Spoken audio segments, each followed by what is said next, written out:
안녕하세요. 정보의 신입니다. 여러분, 국민연금 납부하고 계신가요?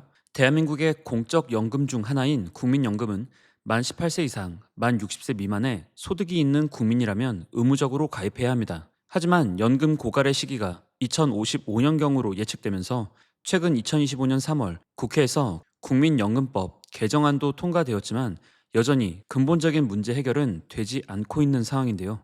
그래서 오늘은 미래 세대에게 빚을 떠넘기는 구조인 폰지 사기라는 말까지 나오는 국민연금에 대한 정확한 팩트 체크를 해보겠습니다. 우선 폰지 사기와 국민연금이 어떤 구조적 유사성을 가지고 있기에 대한민국 정부에서 진행하는 연금이라는 타이틀만 떼고 보면 그 구조가 영락없는 폰지 사기라는 주장까지 나오는 것인지 확인해 보겠습니다. 바로 다음과 같이 신규 가입자가 내는 돈으로 기존 수급자가 지급을 받는다는 방식과 신규 가입자가 줄어들고 수급자가 늘어나면 지속 가능성이 떨어진다는 부분이 공통점인데요.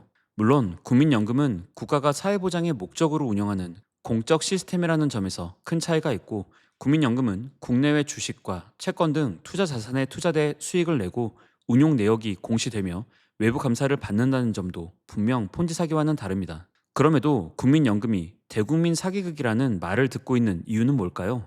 지금부터 본격적으로 현재의 국민연금 현황에 대한 팩트체크를 해보겠습니다. 대한민국의 국민연금은 2025년 현재 2180만 명 이상의 가입자가 가입되어 있고, 이 중 사업장 가입자가 거의 70%의 비중을 차지하고 있습니다. 반면 연금을 받는 수급자는 아직 710만 명 수준인데요. 그래서 지금 당장은 지급에 문제가 없는 상황이기에 국민연금이 가지고 있는 구조적인 문제가 수면 위로 드러나지 못한 부분들이 있습니다. 하지만 문제가 발생하기 시작할 것으로 예상되는 시점이 얼마 남지 않았다는 사실을 알고 나면 국민연금에 대한 문제의 심각성이 뼈저리게 느껴지게 되는데요. 우선 국민연금 보험료 수입과 기금 투자 예상 수익을 합한 금액보다 지출이 커지며 국민연금 재정 수지가 적자로 전환되는 시점을 확인해 보겠습니다. 지금 그래프로 확인하실 수 있듯이 2040년 기금 적립의 정점을 기록한 이후 다음 해인 2041년 적자 전환에 기하급수적인 기금 소멸 현상이 발생하는 것으로 나오는데요. 이제 불과 15년 정도밖에 남지 않은 상황인 것이고, 이 기간 안에 특단의 대책을 세우지 못한다면 연금이 고갈될 것으로 예상되는 시점은 적자 전환을 시작한 지 불과 14년 만인 2055년 완전 소진되어 버립니다. 결국 제도 개선 없이는 2055년에 국민연금 수령 자격이 생기는 1990년생부터는 국민연금을 실컷 내놓고도 한 푼도 받지 못하게 된다는 이야기가 되는데요.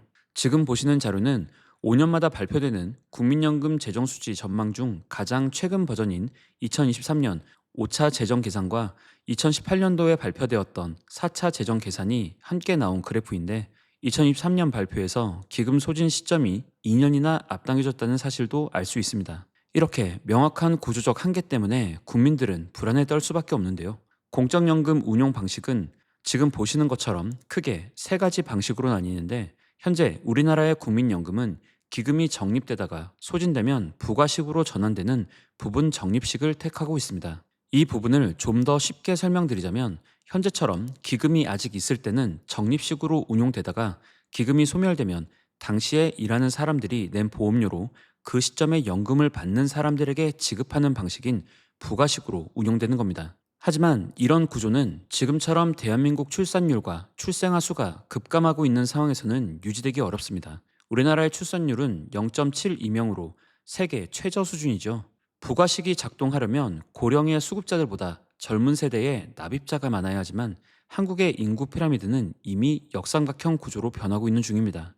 2025년 현재 국내 전체 인구 5,168만 명의 평균 연령이 45.5세인 것을 기준으로 한참 국민연금을 납부해온 현재 40대인 1980년대 중반생의 인구가 연금을 수령할 시점인 2050년 예상치를 보면 대한민국 인구의 평균 연령이 55.2세로 급격히 높아지고, 국민연금 납부를 막 시작한 현재의 20대인 2000년생 이후 인구가 연금을 수령할 시점인 2070년 예상치를 보면 지금 인구 피라미드로 볼 수 있듯이 국민연금을 수령하는 65세 이상의 인구가 전체 인구의 절반에 육박하고 40세 이하 인구는 거의 없는 나라가 되어버리는 것을 알 수 있습니다.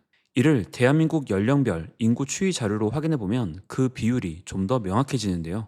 보시는 것처럼 대한민국은 고령 인구의 급격한 증가뿐 아니라 생산 가능 연령 인구 또한 빠르게 감소하며 앞으로는 국민연금 납입자는 급감하고 수령자는 폭증하는 현상은 갈수록 심화될 수밖에 없음을 알 수 있습니다. 그래서 국민연금은 현재와 같은 구조로는 도무지 유지가 될 수 없는데요.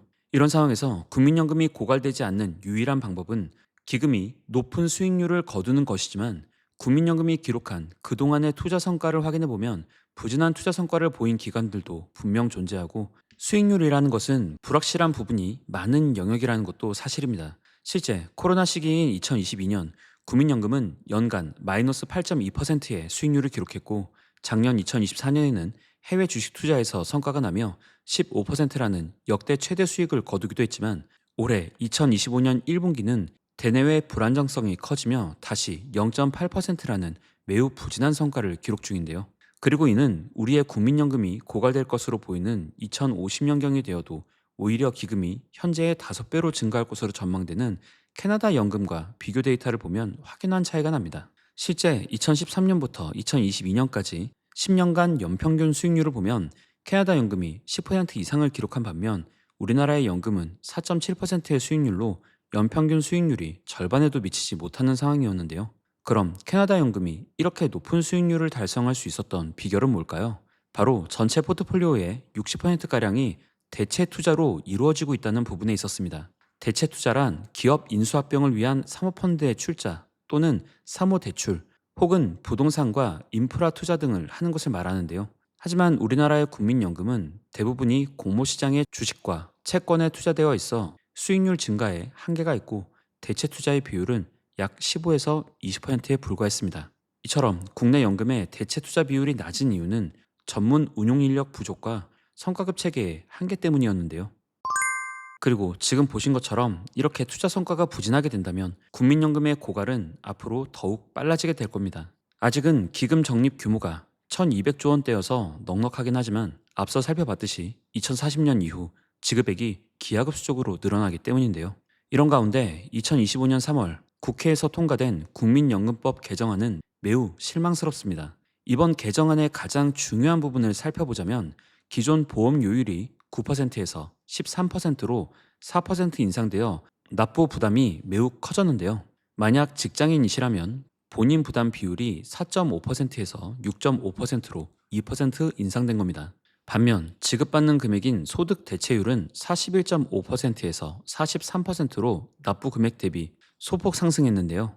결국 이번에 통과된 국민연금 개정안은 납부 금액을 많이 더 내고 조금만 더 받는 구조인 겁니다. 만약 월 300만 원 정도를 받고 있던 직장인이라면 총 가입 기간 동안 2,700만 원 정도 연금 납부 금액을 더 내고, 수령액은 기존보다 1,000만 원 정도 더 받는다는 건데, 앞서 자료들로 살펴봤듯이 5년 단위로 변동되는 연금 재정 계산에서 이건 얼마든지 변동되고 더욱 줄어들 수도 있는 금액입니다. 그리고 더 큰 문제는 이번 연금 개혁안은 근본적인 문제 해결을 하기보다 당장의 보험료를 더 거두면서 기금 운용 수익 부분을 제외한 보험료 수입이 보험료 지출보다 커지는 시점을 당초 2027년에서 2036년으로 9년 늦췄다는 것이 정치권의 목적이자 의의였다는 것에 있는데요.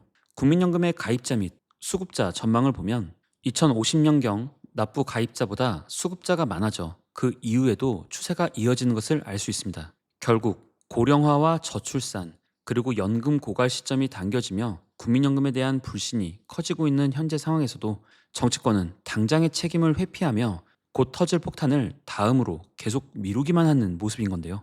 이런 상황이 너무도 걱정스러운 이유는 우리나라는 이제 단순히 고령층 인구가 증가할 뿐만 아니라 국가통계 포털에서 공개한 기대수명 전망치 자료에서도 알 수 있듯이 2020년 기준 83.2세이던 기대수명은 약 40년 뒤인 2060년경이 되면 90세 이상으로 증가하기 때문입니다. 현행 기준인 65세부터 연금을 수령해도 25년 정도 국민연금을 받아야 된다는 이야기인데, 앞서 살펴봤듯이 현재의 국민연금 제도 하에서는 1970년대생들도 연금을 받다가 지급이 멈추는 현실을 경험하게 될 것이고, 1990년대생들부터는 현재 발표되는 연금 지급 예상 금액은 모두 뻥이 됩니다. 이 때문에 현재의 20, 30대가 국민연금 제도에 분노하고 있는 건데요.